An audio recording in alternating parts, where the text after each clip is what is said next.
This deep dive explores what truly sets Ant-Man apart, that raw killer instinct. Anthony Edwards has become a force in the NBA, earning respect for his explosive play, leadership, and unwavering confidence in the biggest moments. He's not just making highlight reels, he's challenging the league's best. And tonight, he's up against Oklahoma City's stifling defense in the Western Conference Finals. Will his killer instinct hold under this kind of pressure? We'll break down Edwards' mindset, his journey from Atlanta to All-Star, and the legacy debate that's heating up right now. If you're into NBA legacy debates and business-level breakdowns, hit like and subscribe now before we dive in. So, how does a kid with NFL dreams from Atlanta turn into the NBA's next big thing? Let's trace the origins of Ant-Man's rise.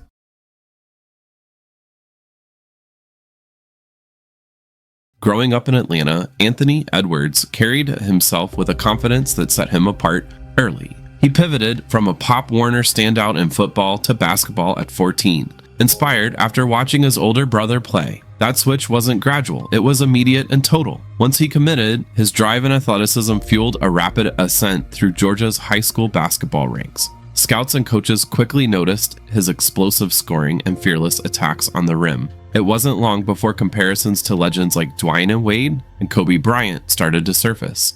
Those names brought both recognition and a heavy burden of expectation for a teenager still learning the game. Edwards stayed close to home for college, choosing the University of Georgia. His one season with the Bulldogs showcased his immense potential. He averaged 19.1 points per game, making highlight plays with powerful dunks and tough jumpers. But his year also revealed the expected defensive growing pains of a raw rookie, and his shot selection sometimes wavered. Even so, the flashes of brilliance were impossible to ignore. He became the focal point of Georgia's offense, often carrying the team through tough stretches and showing a willingness to take on the big moments. Despite the areas needing polish, Edwards' ceiling was obvious. Minnesota made him their 2020 first overall pick, entrusting him with their franchise reboot. His rookie season was a study in highs and lows. During his 2021 rookie season, he erupted for 42 points against Phoenix, a performance that demanded attention and hinted at his superstar potential. But inconsistency followed. There were stretches where his shot didn't fall and his defensive focus slipped. Critics wondered if he'd embrace the grind required to lead a team, but Edwards never shied away from the spotlight. He kept attacking, kept learning, and showed a resilience that his coaches and teammates respected. What truly set Edwards apart, even in those early years, was his mindset. He played with a never-back-down attitude, always ready to take the last shot or put his body on the line. The turning point came at the 2023 USA camp. At the 2023 USA camp, Ant outplayed established all-stars, returning as a more disciplined vocal leader, a true inflection point. Surrounded by elite talent and high expectations, he didn't just keep up, he often looked like the best player on the floor. That experience changed him. He came back to Minnesota with a sharper edge, taking charge on both ends of the court and setting the tone for the Timberwolves with his energy and accountability. Edwards' journey from Atlanta football fields to NBA All-Star is packed with moments of challenge and transformation. Each step, switching sports, carrying college expectations, enduring rookie struggles, and then emerging as a leader after Team USA has shaped his approach to competition. But what about that intangible quality everyone talks about, the killer instinct? People throw that term around with Ant-Man, often linking him to legends like Jordan and Kobe, but what does it really mean in his case?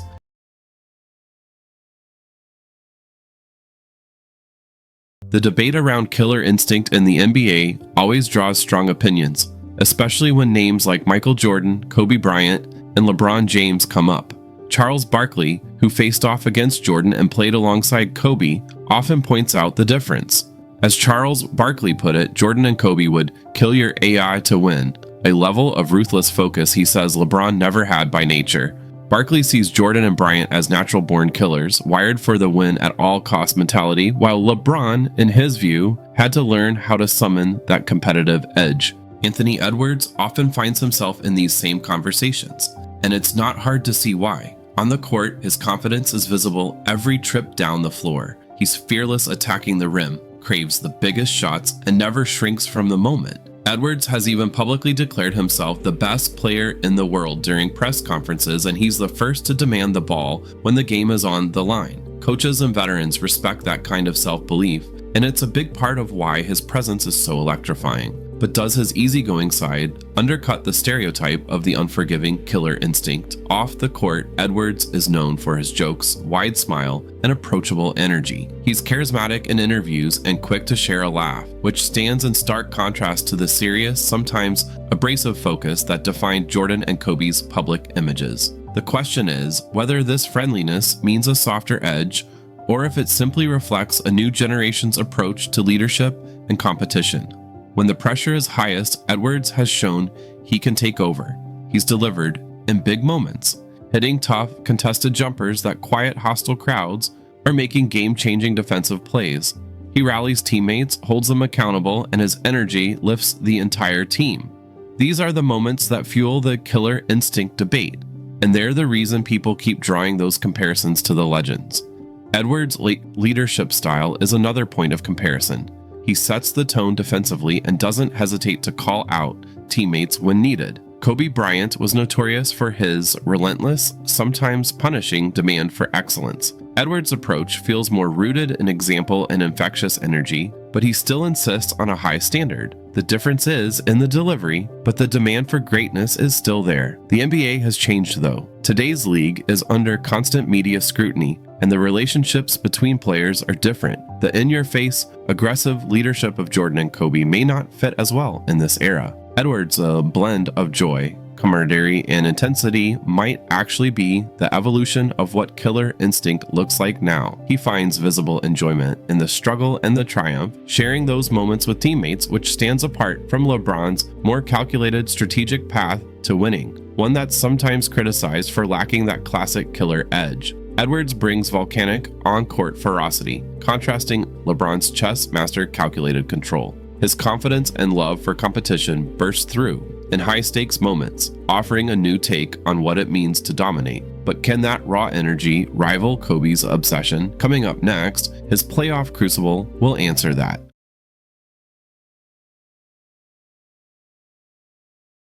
The NBA playoff crucible is where reputations are made or broken, and for Anthony Edwards, it's already become a proving ground. Regular season numbers can wow fans, but it's the postseason where a player's legacy takes shape. Edwards has wasted no time etching his name into Timberwolves history. He passed Kevin Garnett to become Minnesota's all-time leading playoff scorer, breaking Garnett's mark of 1,049 points in 8 fewer games. For a franchise with few deep playoff runs, that's a significant milestone. It speaks to Edwards' ability to shoulder the weight of expectation and produce when the stakes are highest. But the real test isn't just about scoring. The playoffs are filled with clutch performers, and the bar keeps rising. Jalen Brunson of the Knicks is a perfect example. He's been praised for his mental toughness and his ability to take over games in crunch time. Former Knicks guard Greg Anthony called Brunson's mindset special, even saying his belief in his next shot going in is reminiscent of Michael Jordan. The numbers back this up.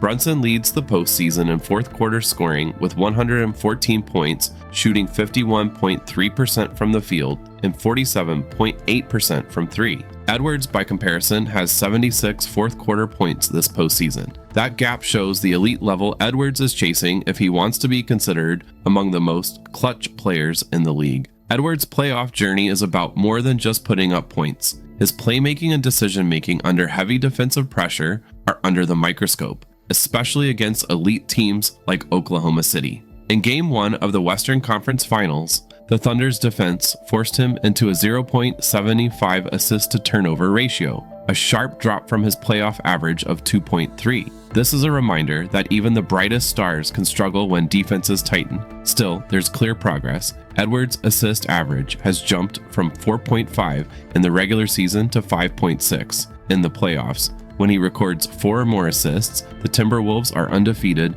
at 8-0 in those games.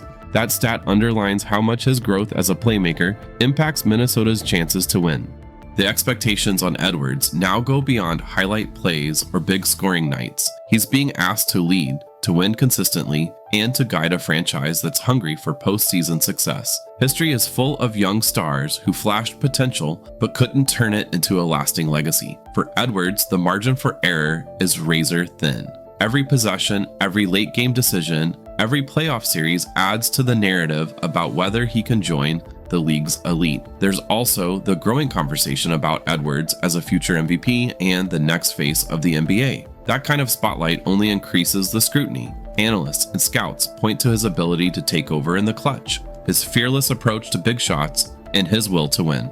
These are the traits that led to comparisons with Michael Jordan, especially when it comes to fourth quarter heroics.